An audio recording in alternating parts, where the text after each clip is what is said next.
Bonjour à tous et bienvenue pour un nouveau cours nous permettant d'apprendre le MIDI-Learn. Qu'est-ce que c'est le MIDI-Learn? Le MIDI-Learn, c'est tout simplement une fonction qui permet dans Cubase de faire des correspondances entre des lignes MIDI, des expressions MIDI, et une interaction avec un logiciel par exemple comme Kontakt ou n'importe quel autre synthé. Alors pourquoi le style? Parce que du coup on va intégrer l'univers électro. Soit. Avant toute chose, encore une petite annonce, parce que quand même il faut bien que ça me serve à quelque chose tout ça, on va être d'accord.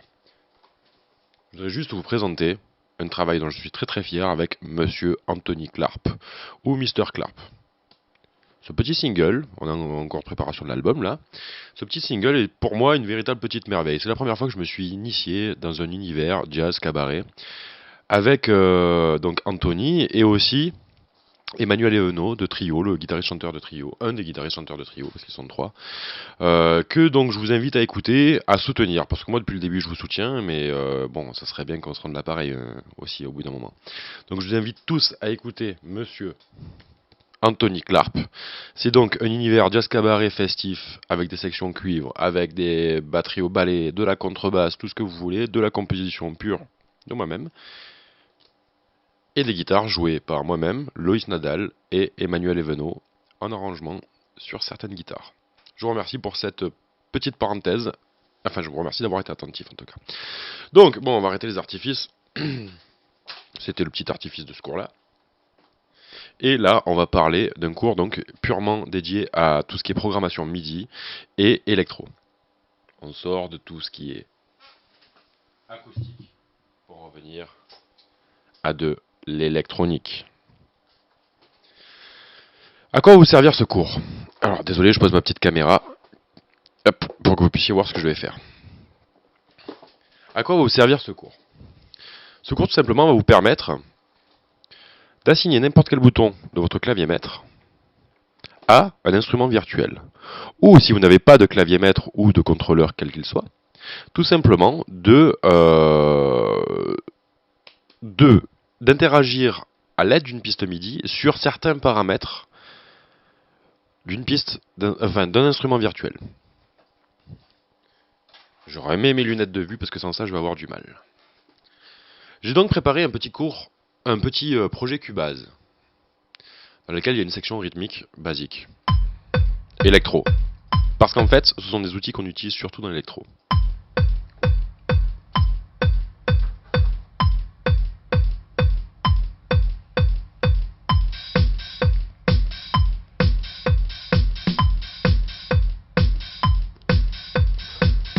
Ok, bon, rien d'exceptionnel jusque-là. Bon, en même temps, on n'est pas là pour faire de la grande musique, on est là pour apprendre des principes de mixage dynamique. Je vais ajouter une piste instrument cette fois-ci, alors contrairement à ce que je disais dans le cours précédent, parce que là on va utiliser qu'un seul, Contact 4, qui est censé gérer plusieurs instruments d'affilée, mais là on va en utiliser qu'un, donc je crée une piste instrument, Contact 4, pour insérer une ligne de basse, que je renomme, afin de la faire bouger dans le temps, en fonction du morceau, tout simplement.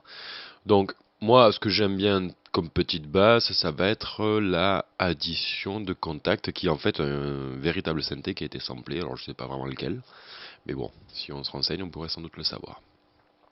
Si j'écoute mon son d'origine. Alors oui, en effet, il faut d'abord que j'active l'écoute et l'enregistrement pour pouvoir jouer de cet instrument. Il faut savoir que d'une manière générale, quand vous avez un contrôleur, certains paramètres ont déjà été configurés pour pouvoir intervenir sur la plupart des logiciels, de manière assez logique. Par exemple, si vous regardez bien, je vais intervenir avec mon Axiom 49 sur un bouton qui permettra de faire monter et descendre le volume.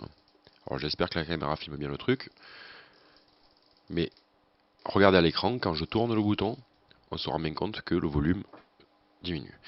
Il faut faire attention à ne pas écraser ce type de paramètres, parce qu'il restera constant et quoi qu'on fasse, on ne pourra pas s'en affranchir. À moins d'intervenir directement dans la ligne de programmation de notre périphérique de saisie, soit notre clavier virtuel, notre clavier maître, pardon, ou notre contrôleur, que ce soit que des potards, que des faders linéaires. Bon. Donc pour commencer, je vais faire un petit niveau. Bon, ma basse est bien trop forte. Niveau que je pourrais faire aussi avec ça.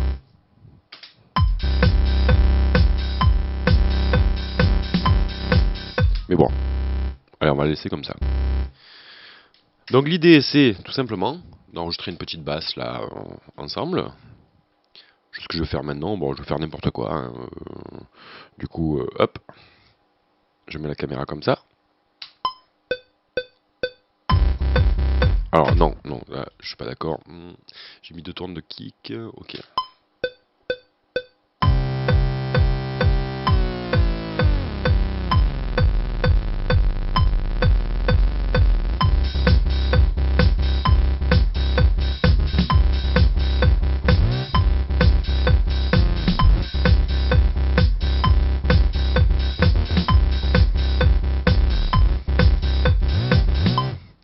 Ok, on a fait une ligne qu'on pourrait appeler électro, dubstep, bon, c'est pas vraiment ce que c'est, mais on a fait une ligne en tout cas. Je vais baisser le volume. Tant que ma piste MIDI reste activée, je redéplace ma caméra, tant que la piste MIDI reste activée à l'enregistrement à l'écoute, je peux intervenir sur cette piste-là. Je fais mon niveau, rapidement.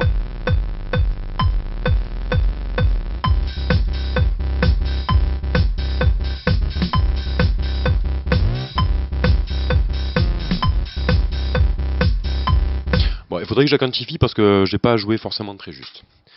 Enfin, pas forcément dans le temps. Avec un clavier maître, c'est pas forcément évident. D'autant plus qu'on a un toucher assez spécial. Donc, très bien. On a joué du pitch bend. On a joué aussi avec la main droite pendant qu'on contrôle le pitch bend.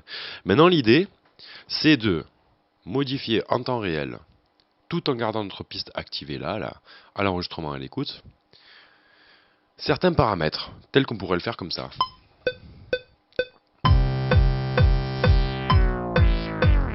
À la souris.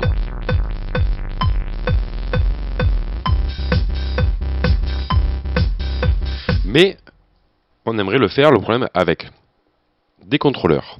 Donc, pour ça, qu'est-ce qu'on va faire? Dans Cubase, tout simplement, on va cliquer droit sur le bouton, le paramètre. Alors, je rappelle que pour l'instant, ça ne fonctionne qu'avec des instruments virtuels. Ça peut fonctionner aussi avec n'importe quelle piste audio et n'importe quel paramètre de Cubase. Mais là, en l'occurrence, on parle bien d'instruments virtuels. La technique n'est pas la même pour d'autres pistes.